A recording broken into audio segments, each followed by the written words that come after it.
нойроо сайжруул, нойроо нэм гэж ярангууд ер нь хэр хугацаа танилцаханд орж ирдэг вэ? Тэр нь одоо ингээд нөгөө бидний яриад шиг заавал 7-оос 9 цаг унтвал одоо хамгийн супер гэж бодож байгаа бол хамгийн сүүлийн судалгаа шинжлэх ухаан биднэрт ашгүй юу баталж харуулад байна вэ гэхээр 15 минутаар л нойроо сунгах юм бол тэр 15 минут нэмсний төлөө гарч байгаа хариулт нь өгөөж нь ямар их юм бэ гэдгийг ашгүй сүүлийн шинжлэх ухаан батлаад байгаа. Өнөөдрийн бидний ярих сэдэв нойр. Нойрн дотроо хэдүүлээ. Би өнөөдөр хамгийн сүүлийн үеийн нойрны гаргаж ирээд байгаа өшөө бидний таньж мэдээд байгаа судалгаануудын тухай ярмаар байна. Би өмнө хэлжсэн нойр бол одоо хүний биед байдаг юм нэг супер павер байгаад байгаа маа. Энийг бол зөв ашиглажвал зөв хийгээ сурчих юм бол энэ ерөөсөө бидний нөгөө хүсэж байдаг эрүүл, тодорхой байдал, сэтгэх чадвар гэл одоостой бүх юмд шууд нөлөөлт юм байна. Амар мен, стрессгүй байдал, булчингийн өсөлт, хүч нэмэх, хурдтай болох, илүү юм цээжлэх чадвар, хүмүүсийн харилцаас аж ер нь болоор нойрны хүний амьдралд нөлөөлдөггүй зүйл гэж юуч байхгүй. Нойр бол бидний суурь гэдээ ярьчих болно. За тэгээд тэрнтэй холбоотойгоор нойрны үеэр хүний биед явагддаг ид шидийн тухай бол одоо ерөөсөө бүр маш одоо хангалттай мэдээллүүд бий болсон байгаа тийм ээ. Нойрны шатлуудаа харах юм бол хөнгөн нойр гэж байгаа, тэгээ гүнзгий нойр гэж байгаа, slow wave гэж ярьдаг. Тэрэн дотроо дахиад хоёр төрөл байдаг. Нэг нь болохоор REM, non-REM буюу нөгөө нүдний хурдан хөдөлгөөнтэй юм. Гүй бас нүдний хурдан хөдөлгөөнтэй гэдэг юм. Нүдний хурдан хөдөлгөөнтэйгийн үеэр бидний бие нөгөө бодлоо болон ойлгож шинж сурж авсан юмнуудаа урт хугацааны ой тогтоолт руугаа шилжүүлэх. За тэгин гутаа аваачаа тархины хэрэггүй мэдээллүүдийг арилгаж алгуулах прун гэж ярьж байгаа бүр ингээ холбоосууд ингээ дасдах асуудал ярьж байна. Тэгээ хэрэгтэй мэдээллүүдийг сурсан зүйлүүдийг өшөө юм суурь болохын тулд шугам татж байгаатай адилхан дахин харамлтыг бий болгоно гэж байгаа. Нүдний хөдөлгөөний rapid REM буюу нүдний хөдөлгөөний гүнзгий нойрны өмнө бид нар болохоор non-REM slow wave гэж байгаа. Тэр нь болохоор илүү бие төлжилтийн ажлууд явагдав. Тэр нь дотор айгүй сонирхолтой сүүлийн судалгаагаар юу баталж яана гэсэн. Тэр өмнөх шатл явагдаж байж хоёр дахь шат явагддаг юм. Тэр өмнөх шат нь тэр хоёр дахь тэр REM-ийн үеэр хийгдэх ажилд хамаг тарих биеийг бэлдэж өгдөг юм байна гэж. Хамгийн сонирхолтой бас нэг шин зүйл нь юу гэсэн REM-ийн үеэр буюу тэр зүүдэлж байх үеэр, зүүдний нойрны үеэр хүний тарих сэрүүн байх үеэртэйгээ адилхан идэвхтэй төвшөнд байдаг. Уул нь унтах үеэр хүний тарих амарж яана гэж бид нар боддог боловч тэр амрах гэдэг юмны ард тодорхойлтын ард явагдаж байгаа зүйл нь яг өмнөх би влог дээр medium дээр бичсэн шиг идэвхтэй амралт гэдэг зүйл явж байгаа. Зүгээр юм идэвхгүй унтарсан тарих биш. Маш их үйл ажиллагаа дотор нь явагдаж байдгийг жишээ нь бид нар одоо. За тэгээд тэрнтэй холбоотой би нэг өөрийнхөө сурж авсан шин зүйлийг хуваалцъя гэвэл sleep spindles гэд бид нар магадгүй сонсч байсан. Энэ нь болохоор юу юм гэсэн чинь хүн болгоны тархин дотор яг тэр зүүдний өмнөх нойрон дээр явагддаг буюу бид нарын яг тэр мэдээллийг урт хугацаанд хадгалах гэдэг нь 1.5 секунд үргэлжилдэг юм нэг тусгай юм spindles гэдэг нэг үйл ажиллагаанууд хүний тархинд унтчих үед явагддаг. Секундэд 10-аас 15 удаа явагддаг. Нэг явагдах 1.5 секунд. Тэгээ энэ яадаг юм гэхээр хүний тархины тэр мэдээллийг одоо хадгалах тэр hippocampus thalamus энэ маань одоо бүх мэдээллийг ингээ зөв газар нь хувааж хадгалдаг. Хүний урт хугацааны мэдээлэл ерөөсөө тархины нэг газар хадгалагддаггүй. Тэр нь ингээд үнэр нэг газар үзэмж сонсож байгаа дүр зургийн нэг газар мэдрэмжийн нэг газар ингээд хідэн газар хуваагдж байгаад байрладаг. Тэгээд мэдээллийг сэргээж бодох хоорондоо тэр болгоны буцаж холбож хардаг.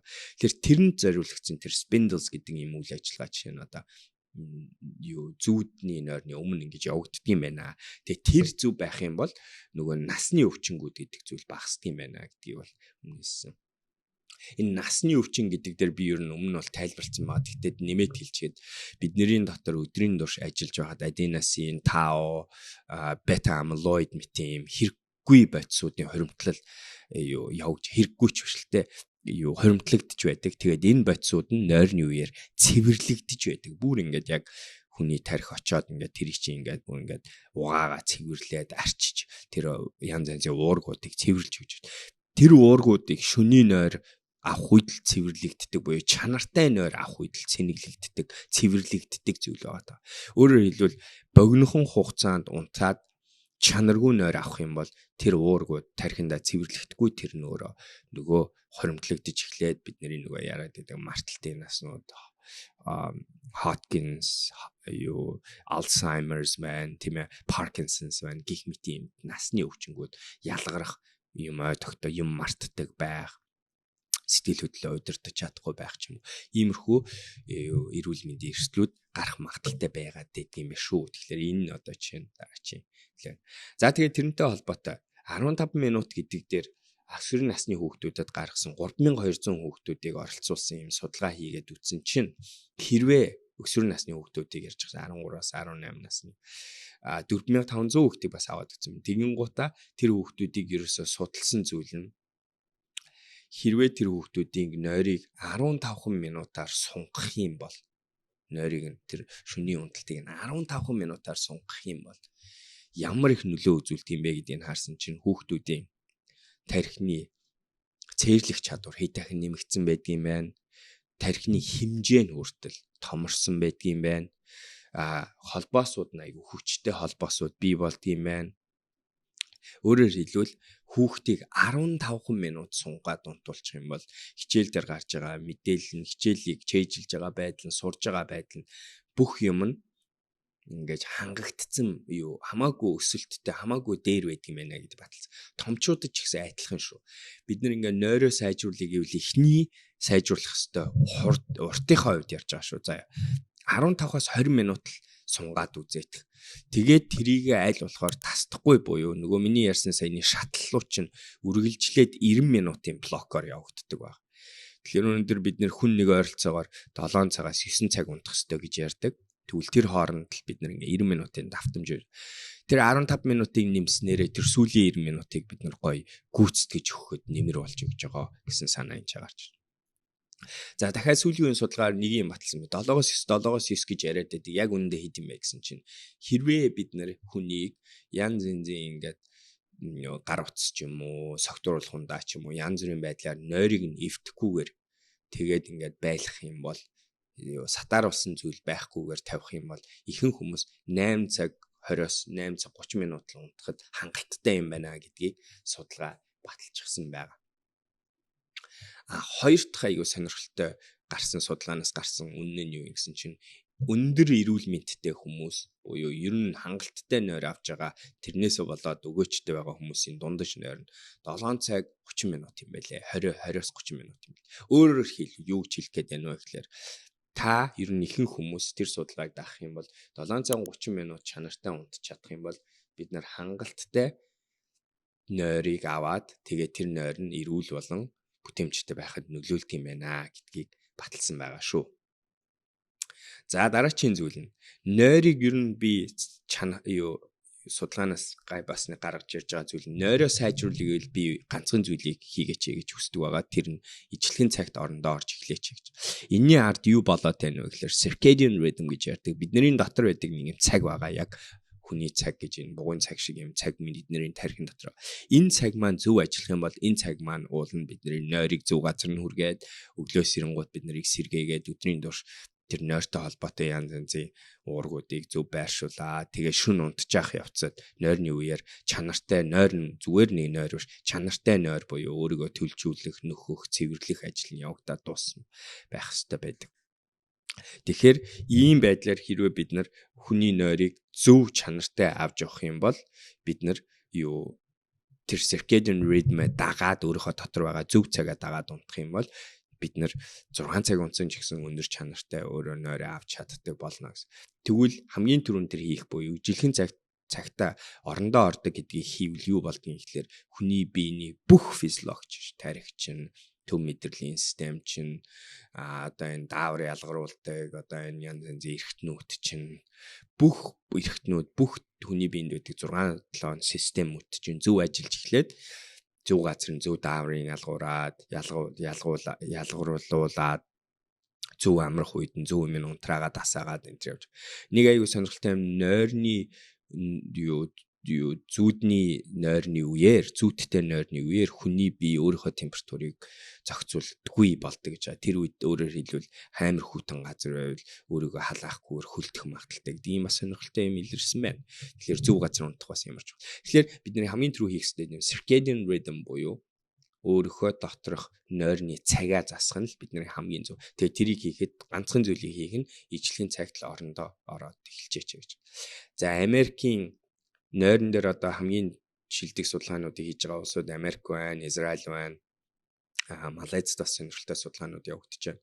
Тэнгууд энэ судалгаануудаас харангууд ерөөсөө өнөөдөр бас дараачийн судалгаанд юу батлсан гэсэн нойрны уртаас илүү нойрны чанар илүү чухал юм байлээ гэдгийг одоо баталсан шүү. Өөрөөр хэлбэл 7-9 цаг унтах ёстой гэдэг дүрмийг бодох нь зөв ч гэсэн тэрнээс илүү чухал зүйл нь чанартай нойр авч сурах нь илүү чухал юм байна гэж.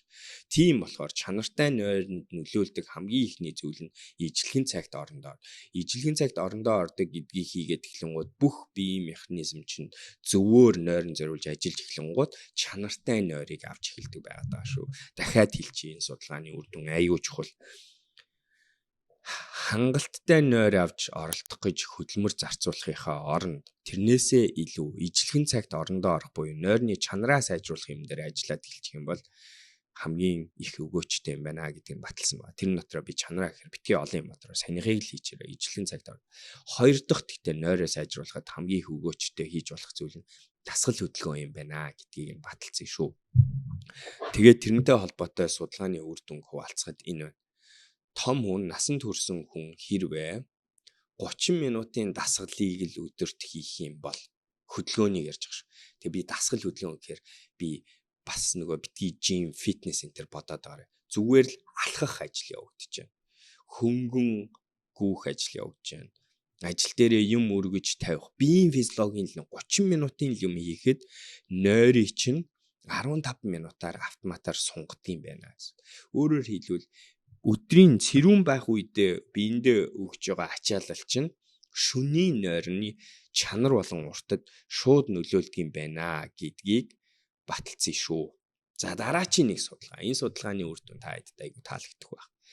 Нойртойгоо ойртуулаад 4 цагийн дотор хүнд дасгал хийх юм бол нойронд болон нойрны урт чанарт сөргөөр нөлөөлдөг юм байна гэдгийг баталсан. За энэ үнний ард нэг жоохон үнсгүй үнэн нь юу юм гэхээр нөгөө оройн нөгөө заал авч тоглодог хүмүүс. Оройн цагаар жим рүүгээ явдаг. Ажлын цагийн хуваараасаа болоод тэгж байгаа хүмүүсийн хувьд хэрвээ тэр үед дасгал хийхдээ битгий оройн цагаар нойрлуугаа ойртуулсан оронд орох цаг руугаа ойрцсон дасгалыг 4 цагийн дотор дасгал хийж байгаа бол тэрийг хүнд дасгал битгий болгоорой. Ачаалаа хөнгөн байлгачвал нойронд нөлөөлөхгүй. Ачаал чинь жоохон хүндэрх юм бол энэ тэгээд 15,000 хүн дээр хийсэн судалгаа байгаад байгаа шүү. 4 сая тэр 15,000 хүмүүсийн нойрыг 4 сая нойрыг хэмтсэн унталтыг хэмтсэн ийм судалгаан дээр юу баталж харуулсан бэ? 4 цагийн дотор дасгал хийх юм бол хүнд дасгал чинь нөлөө болохоос илүү нэмээс болд юм байх шүү. Би чи төлж чаддаггүй, нойрны урт нь мяардаг, нойрны чанар нь мяардаг. Нойрны чанар мяарах үед бидний маргаашийн ой тогтоол бүх юм мяардаг гэдгийг битгий мартаарай. За тэгин гутаа энэтэй холбоотой бас нэг юм хэлэх юм нь Flinders-ийн их сургуулиас нэг гаргасан судалгаа. Тэгээ энэ ер нь дуг нойр авах гэдэгтээ нэг гарч ирж байгаа дахин давтагдаад байгаа судалгааны юу гэсэн энэ дуг хийх, nap хийх гэдэг юу энэ өдрийн хоорондын богино хэмжээний дуг хийх, амрах, унтах гэдгийн нөлөө өшөө батлагдаад байгаа. Тэгээ өмнө нь бол бид нар юу ярьжсэн бэ гэхээр ер нь бол нойронд дутмаг байгаа хүмүүсийн хувьд тийм өдөрт нэг дуг хийх гэдэг бол хэрэгтэй шүү гэдгийг бол бид нар аль хэзээ судалгаанаас бол мэдээдсэн. Одоо бидний ашгүй мэдэж хийж байгаа зүйл нь тэр дуг хийх хэмжээ чинь хэр байвал зүгээр юм. Тэгээд тэрний нөлөө нь юу юм бэ? За тэгээд их сургуулийн гаргасан судалгаанаас юу баталсан бэ гэсэн 10 минутын nap буюу 10 минутын өдрийн унталтаас гарч байгаа нөлөө нь хөвчлээ юу гэдэг юм бэ гэхээр ой тогтоолт арай дээшилждэг, асуудал шийдэх чадвар дээшилждэг, сэтгэх чадвар дээшилждэг, бие физиологийн зарим одоо стресс болон юу дааврын одоо тэнцвэргүй байдлууд өөрийгөө засах энэ төр мэд. Тэгээ тэр нөлөө нь 10 минут дуг хийсний дараа 155 минут үргэлжилт юм байна гэдгийг батлагдсан шүү. Тэгэхээр оюутнууд байгаа бол сурагчид байгаа. За тэгээ мэдээж ширийн ч гэсэн өнөөдөр нойр хангалттай авч чадахгүй хүмүүс байгаа бол өдөрт 10 минут унтаж сурах эрүүл мэндэд ер нь айгүй хэрэгтэй юм биш үү гэдгийг одоо баталсан байгаа шүү. Тэгэхээр энэ ер нь бол хангалттай одоо би бол одоо дунджаар нэг 7 цаг 20 минутын нойр бол авдаг хүн. Тэгээ тэр нь дунджаар 1400 сүүлийн 1400 хоног дээр юу суурилсан тоо байгаа даа. Тэнгуут заримдаа болохоор би 10 цаг 11 цаг савлж унтж байгаа. Дунджаар 7 цаг 30. Одоо би ер нь л тэр тоогоо яг нийжлэхэн барих гал үзээд байгаа. Тэгээд би чинь 7 цаг 30 минутад унтдаг хүний хувьд бол өдөр болгон надад бол юу гайгүй дуг авах шаардлага бол нэг байхгүй. Гэхдээ хэрвээ над чиг тэг ихэнх хүмүүс бол тэгдүү штэ. Ихэнх хүмүүс 6 цаг унтдаг, 5 цаг л унтдаг. Ийм хүмүүсийн хувьд бол 10 минутын нойр авчвал айгүй зүгээр шүү гэдгийг хэлмээр байна. За тэгээд өнөөдрийнхөө подкастыг би нэг саяны хэлсэн судалгаануудаас хэлэхэд батлаад тэгээд сануулад юу өнөөдөр та хэдийг ажилд сураач гэж хэлж байгаа вэ гэвэл энэ байна. За нэгт нь 15 минутын л нойроо сунгах 15 минутаар л урт унтах гэдгийг хэрэгжүүлэх гэж хичээчих юм бол тэрнээс гарч байгаа нөлөө нь маш их юм байна шүү гэдгийг судалгаа батсан. Нойроо сайжруул, нойроо нэм гэхээр битгий ингээд шууд 5 цаг унтдаг байсан 7 цаг унтах гэж хичээгээрэй. Зүгээр л 5 цаг 15 минут болгож хувиргаач. Нөлөө нь айгүйх гарна гэсэн. Хоёрт нь оройны 7 цагаас хойш унтдаг хүмүүс буюу унтахаас өмнө 4 цагийн дотор дасгал хийдэг хүмүүс дасгалынхаа эрч хүчийг жоохон багасгаарай амар хэцүү юм хийчих юм бол өнөөдөр нойрон чи шууд сөргөөр нөлөөлт юм байна гэдэг нь баталсан. Сүүлийн 15 минут түрүү чи ярьсан 15 минутын нойр сунгах гэдгийг өсвөр насны хүүхдүүд ээж аауд хүүхдүүд дээрээ хийхэд нь туслаарай. Хүүхдээ нэг дахиад нэг 10 минут 15 минут сунгаад унтуулчих юм бол хичээлдээ оролцож байгаа байдал, хичээлдээ санаж байгаа байдал нь хичээлээ цээжилж сурж байгаа зүйлүүд нь хамаагүй дээр байд юм билээ гэдэг олон судалгаа одоо бүр баталсан шүү. Ихэнх хичээлүүд 8-аас эхэлж байгаа хичээлүүдийг 8:30-аас л болгочих юм бол хүүхдүүдийн дүн 20-30%-аар өсөж гэн гэдгийг энэ судалгаа баталсан байдгийг шүү. Хэрвээ нөө хүүхдүүдийг унтуулах ялангуяа өсвөр насны хүүхдүүд чинь жирийн хүмүүсээс хэд дахин илүү их унтах хэрэгтэй байдаг. Тэгэхээр хэд дахин ч хэдэн хувиар илүү их унтах хэрэгтэй байдаг. Тэгэхээр тэднийг унтуулах нь аягүй зүгээр шүү. За өдрийн турш ерөнхийдөө 10 минутын дуг гэдэг зүйлийг хийчих юм бол биеинд аягүй хэрэгтэй гэдэг нь батлагдсан байгаа. Тэгээд энээс гадна бол бусад одоо би нойртой холбоотой ярьдаг зүйлүүдийг бол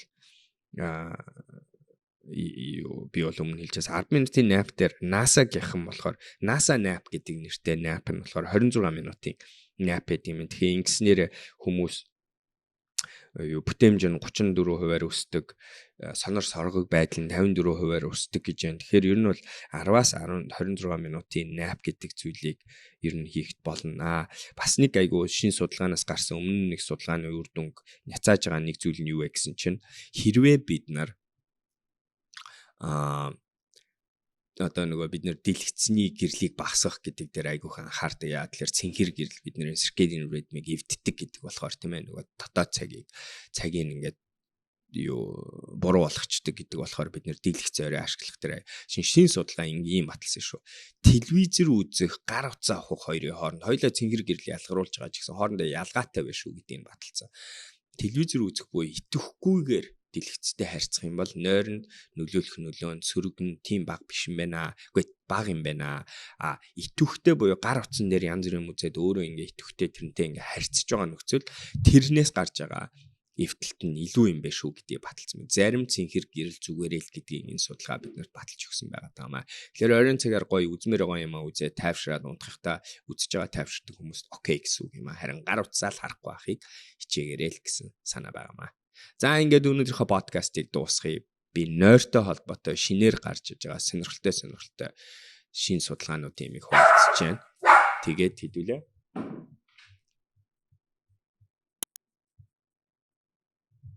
Дараагийн дугаараар уулзцгаая. Балер өдрөг байцгаагаарай.